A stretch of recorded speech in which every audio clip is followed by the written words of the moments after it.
The Islamic Republic of Pakistan is strategically situated between South Asia, Central Asia, and the Middle East.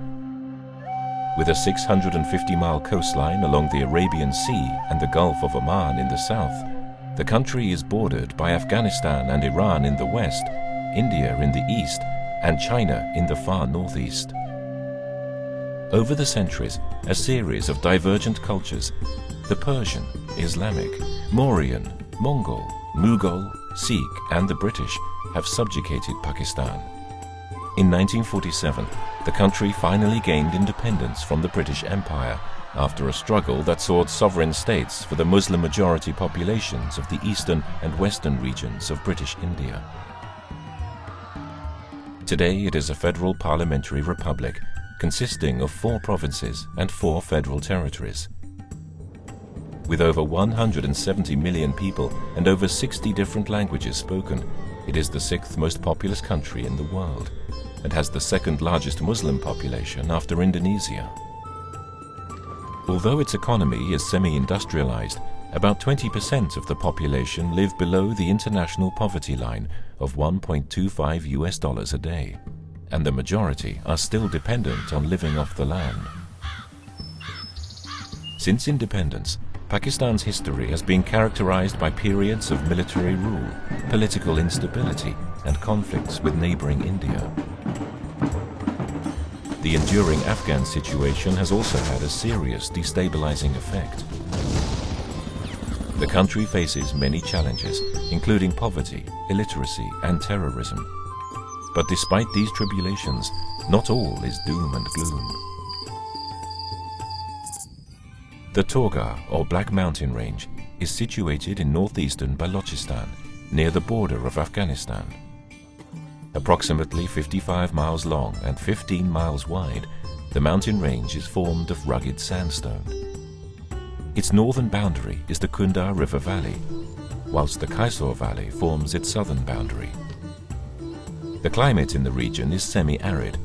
Summers are warm, with mean temperatures ranging from 70 to 90 degrees Fahrenheit, whilst the winters, which last for about 7 months, are cool, with mean temperatures below 50 degrees Fahrenheit. The average annual rainfall ranges between 5 and 20 inches, most of which comes in winter in the form of snow. The region is characterized by steppe vegetation, and the major tree species include wild pistachio, juniper, and wild ash. The area is also rich in herbs and shrubs. But it is its abundant and diverse wildlife that this region has long been famous for. Its mountains once contained large populations of straight-horned or Suleiman Markhor, Afghan urail, snow leopard, and, in some places, black bear. Unfortunately, since the late 1970s, unrest in Afghanistan has initiated a steady flow of refugees, weapons, and ammunition into the region. With modern weapons, mostly AK-47s, and plentiful supply of ammunition, seasonal migrants and local residents decimated the wildlife. By the early 1980s, the Suleiman Markhor and Afghan urail populations were on the brink. The snow leopard became extinct across the sub-region. The Torgar Mountains are situated within the provincially administered tribal area, and consequently, local tribal leaders exercise considerable power. One of the most charismatic leaders from the region during this time of carnage was the late Nawab Taimur Shah Jogezai. He himself was a hunter and realized that if something were not done, the Suleiman Markhor and Afghan urail would disappear. He decided to impose a total hunting ban, which he was able to enforce through both his tribal authority as well as his official status within the government. With the help of Sardar Nasir Tareen, the Torgar Conservation Project, TCP, was born. I am not a conservationist in terms of some scientific background as a biologist or a zoologist or anything of that sort. I'm basically a filmmaker. While doing a film, I realized that straight-horn Markhor, or Suleiman Markhor as we call it, was almost gone.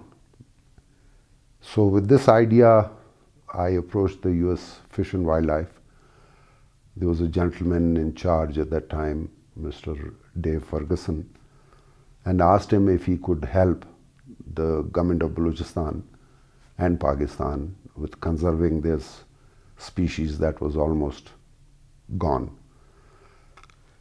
So a team was sent way back in 1984, and it was headed by the late Professor Torghar of Montana University. After his discussion and that of his team with the bureaucrats and the other officials, they reached a conclusion that the only way to save the animal was through some private efforts. As a result, we talked with the community of Torgar and established the project.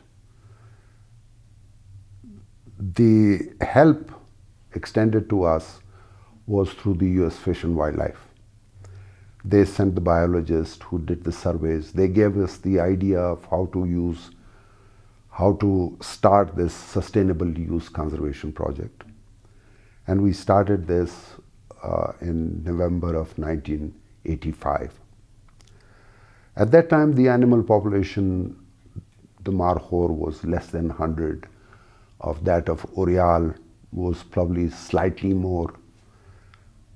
But the population wasn't enough for a serious trophy hunting program. The main threat to the animals in Torgar was from the community, because the area is outside the government control per se. And so the only thing we could do was to talk to the community. As the idea was as to what will happen if once we had the population and we had a hunting program, and the money will come to the community. Otherwise, it's no more than a few kilos of meat for them, and that was also on the vanishing point. So the community agreed, and we started conserving the animals. And that population now has gone to about over 3,000 Markhors and 3,000 Orial, the wild sheep. In 1976, the Suleiman Markhor was placed on the U.S. Fish and Wildlife's endangered species list, where it remains to this day. In 1999, Sadar Nasir Tareen, head of the Society for Torgar Environmental Protection, STEP, and the IUCN Central Asia Sustainable Use Specialist Group, submitted a petition to the service requesting that the Suleiman Markhor of Torgar be reclassified from endangered to threatened. Thereafter, the service published a 90-day finding that the petition presented substantial information indicating that the requested action may be warranted. The service has taken no further action in the 10 years following the 90-day finding. The service promised to grant import permits instead, but never received authority to issue the permits. Now the service claims in court that so much time has lapsed that the downlisting deadlines are no longer enforceable. While that is pending in court, a new petition to downlist has been filed as a backup. During this time, the Torgar Conservation Program, TCP, and the Suleiman Markhor population of the Torgar Mountains have continued to prosper with the help of some of the world's leading wildlife conservation organizations, such as WWF Pakistan, the IUCN's Sustainable Use Specialist Group, IUCN Pakistan, the United Nations Development Programme, and Conservation Force. In short, it is an extremely successful program by which local tribespeople participate in the conservation and re-establishment of Suleiman Markhor and Afghan Ural. A small number of hunting permits are sold to international hunters, and the profits from these sales fund the TCP's conservation and community projects. These projects include paying the salaries of local game guards, the construction of dams, the establishment of nurseries and orchards, the sinking of wells and installation of hand pumps, construction and maintenance of irrigation canals, the building of retaining walls, the cleaning out of springs to increase the volumes of water, the construction and maintenance of roads, and the ongoing provision of medical supplies for both the people and their livestock. In return, the local tribespeople have agreed not to hunt any of the wildlife species of the region. My name is Amir Khusro and I belong to a Jogezai family, which is a subcaste of Sanzarkhair Kakar, who lives in this area of northern Balochistan. We have 500 families around this part of the Torgar. They are semi-nomadics, they change their places with the time of season. They are seasonal migrants. Their source of income is to sell in the market for their livelihood. My grandfather Nawab Shah Jogezai, who launched this idea of conservation Torgar in 1984. It is a successful program to conserve the animal as well as to make the money for the local people. This is why important, because the trophy hunting fees is essential to run the program. Some money goes to the program to manage and the rest of the money goes to the local community. These people were initially very opposite to this program. Now they are well satisfied because they know this program, that they are very helpful for them.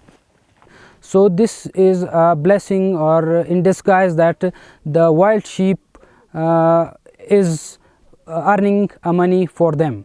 In 1985, fewer than 100 Suleiman Markhor were thought to be living in the Torgar Mountains region. Since the inception of the TCP, the numbers have steadily increased.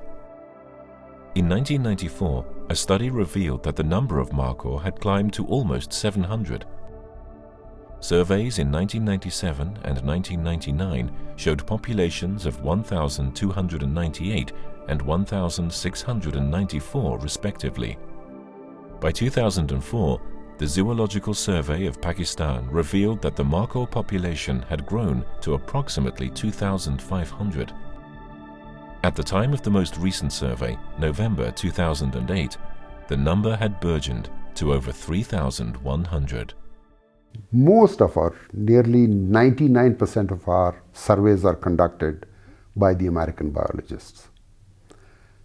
And we still consider the help from the American biologists to be of quite importance for us. The logic of the program's success is rather simple. The animals sought by hunters are exclusively older males with the largest horns. Hunting those animals means leaving the females and younger males at peace, therefore not interfering in the reproduction cycles. The growth rate is thus undisturbed. Because of the TCP's success, tribal groups from at least 7 other mountain ranges in Balochistan have expressed an interest in establishing similar programs. Over the years, it was very difficult. We went through problems with the government, the legal status of this project, and also the legal status of permits that were issued by the tribal authorities at that time. Over this quarter of a century, we have legalized all that.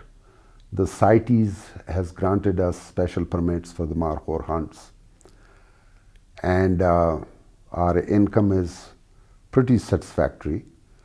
We have not increased the numbers of animals because we would like to keep track of the money that comes into the project, as to not to disturb the whatever social ways of the mountains are. The main idea of these funds are to make a dent in their poverty, their health programs, pay, and also some development that does not hurt the habitat and disrupt the animal movement from one part to the other. The United States Endangered Species Act identifies 5 factors that must be considered when determining whether a species should be listed threatened or endangered. They are: A. The present or threatened destruction, modification, or curtailment of the species' habitat or range. B. Overutilization for commercial, recreational, scientific, or educational purposes. C. Disease or predation. D. The inadequacy of existing regulatory mechanisms. And E. Other natural or man-made factors affecting its continued existence. Moreover, the basis of determination section expressly provides that the efforts being made by the foreign nation should be taken into account. With reference to the Suleiman Markhor of the Torgar Mountains, these factors need to be examined closely. A. Present or threatened destruction, modification, or curtailment of habitat or range. The core area of the project is approximately 22 miles by 15 miles, with a buffer area extending an additional 9 miles to the east and west of the core area. The core zone is directly protected under the TCP, whilst the buffer zone hosts human settlements and domestic livestock. In addition to the protection afforded by the TCP, the core zone is protected by its rugged terrain and is not easily accessible. Consequently, the vegetation located there is in good condition, preserved in part by natural factors. The buffer zone is subject to grazing by domestic livestock. Nevertheless, the local people are aware of the environmental dangers of raising excess livestock.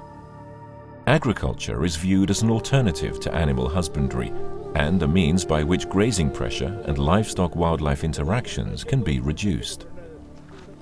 There is no significant risk that the Suleiman Markhor's range will be destroyed, modified, or curtailed to the extent that it will have any negative effect on the species. B. Overutilization for commercial, recreational, scientific, or educational purposes. Under the TCP, the risk of Suleiman Markhor overutilization is nil. An annual harvest of 1 to 2% is acceptable to maintain a healthy, viable population. The TCP goes further by issuing an even smaller number of hunting permits. Funding from tourist hunting has eliminated the poaching, local recreational use, and all commercial use. We have more than 100 game guards, and they are living in surroundings of this area, some in the core area, some are on the boundary of this area. They are protecting from all directions. Nobody can poach, nobody can intrude in this program. They are very vigilant throughout the year. If they leave the area, they will induct another brother or cousin that to protect the Torgar area from the other communities which can poach or which can intrude the area. C. Disease or predation. Suleiman Markhor have a relatively long lifespan, reproduce at a high rate for their body size, adapt well to harsh climate conditions, and are not susceptible to predators. Similarly, Markhor are not threatened by any significant risks of disease. The domestic livestock of the region are prone to various diseases, but there is no evidence of disease transmission from the domestic livestock to the wild caprines. Nevertheless, to improve the health of the local domestic livestock and thereby further minimize the risk of disease to the Markhor, a community-based animal health service for the domestic livestock has been initiated within the TCP area.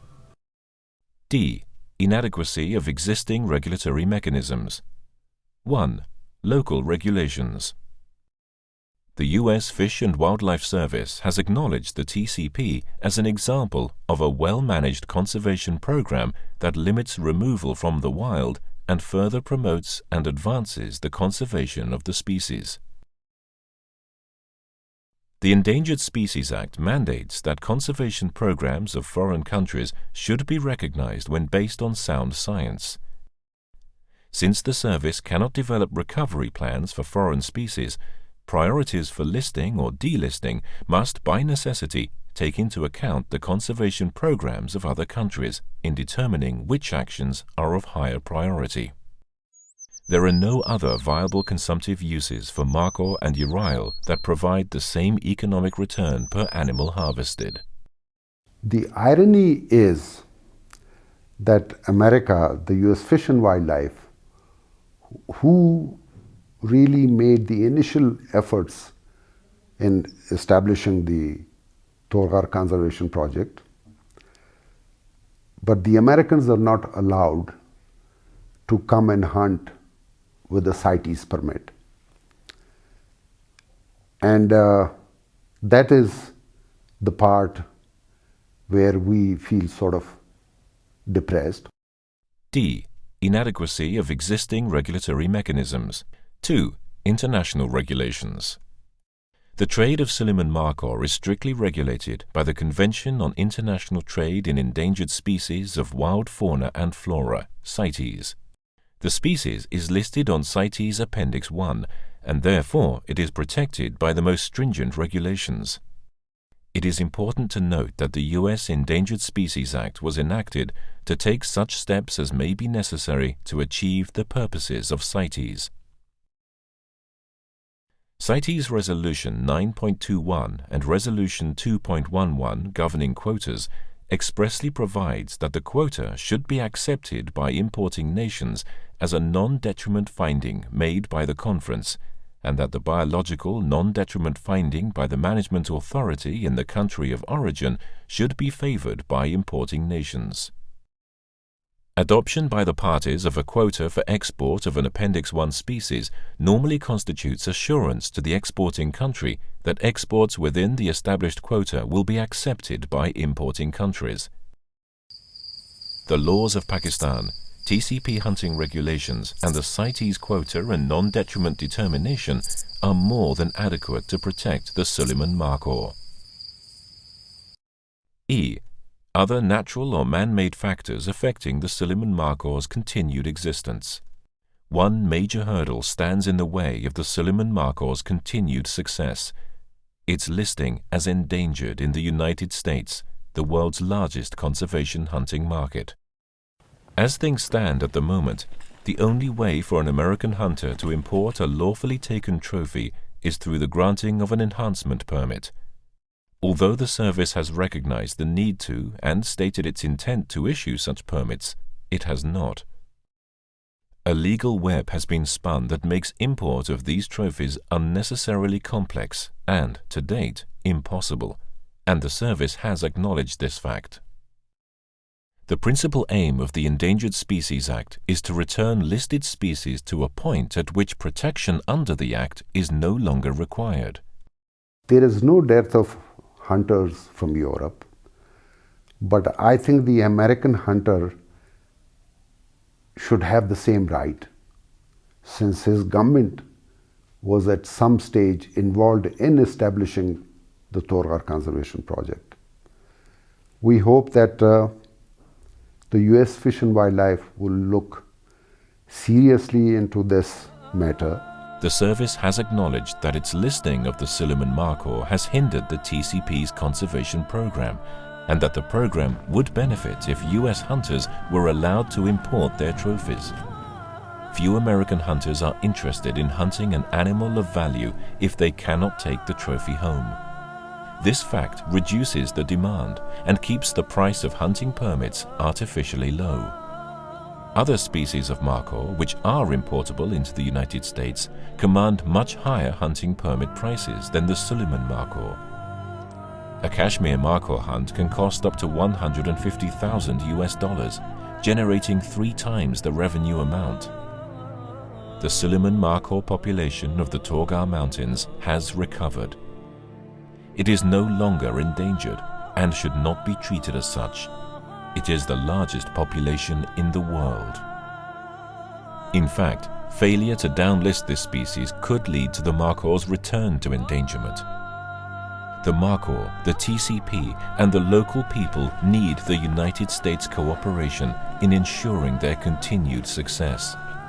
It is important to recognize the model, reward the participants, and cooperate with the existing program.